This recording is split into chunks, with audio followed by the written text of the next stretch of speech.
global synchronization of orchestrated efforts is necessary if we want to work together at requisite scale to solve for climate change. If we don't have a mechanism and a process that supports that, we would suggest that we are rearranging deck chairs on the Titanic and not recognizing that that's what's happening. So this shared understanding or parity and synchronization of shared understandings that are operated in concert and in concert and collaboratively, we would suggest is a baseline success metric or requirement if we want to actually apply the technology and resources that are available within the next 8 years or less in order to dial down the temperature or keep it from arriving at 1.5 degrees. The COP26 report that has come out on global climate change from the scientists that were involved in it, as far as we see, tends to support this approach, the recognition that global orchestrated effort and application of resources and technology to solve for climate change is apparently something that they have arrived at collectively and have found to be a necessary approach. So conscious transcendence of operating from all the fragmented subconscious ego parts that we tend to operate from, whether they're judgmental parts or controlling parts or fearful parts or projective parts or emotionally reactive parts that tend to participate in personal or relational or social drama. The transcendence of those operating from those parts and their associated positionalities moment by moment, we feel is necessary for people to collaboratively interact in the most optimal way. Because if our subconscious parts or habits or ways of seeing things or mindsets become narratives within the collaborative process, then we can't truly understand one another and can't communicate clearly to one another in a way that can be comprehensively understood and by the other person or valued or the team or group, and then operated from by the group or the team. So these subconscious parts of ourselves can be felt to be beliefs or a role that we feel we live, whether that's a man or woman or a plumber or electrician or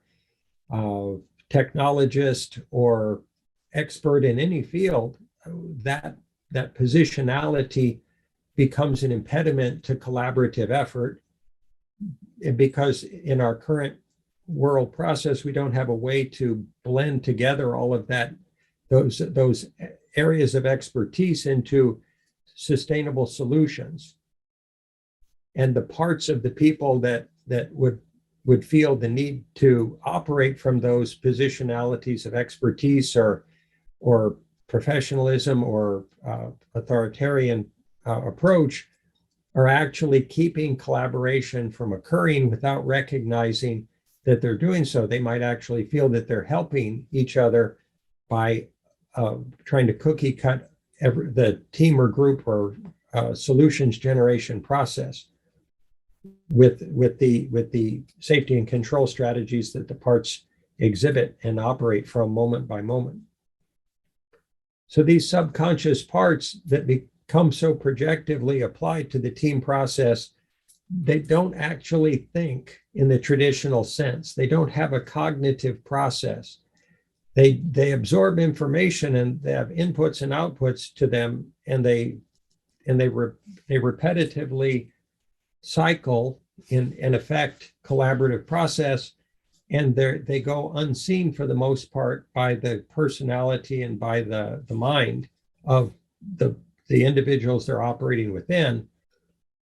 and that dynamic causes pain and conflict. And if those parts have been wounded in the past, they tend to project that pain of the past onto the team process or the collaborative process in an effort to either be safe from future wounding or safe from loss or failure or abandonment by the collaborative group or team, and they generate a relational accounting process, or trying to have a track record to say, I've contributed this, therefore I have this status in the group or the team, or they've contributed that, and therefore they have this power or status in the team. And there's a constant back and forth dynamic of ego process that these parts operate in, that actually keeps cohesive trust building from occurring, and honoring of each other's contributions, and unconditional love. And so rather than the consciousness experiencing the present moment without filter or distorted interpretation or projection, the parts project and project and project, and they actually keep new necessary solutions to climate change from being arrived at by groups of people.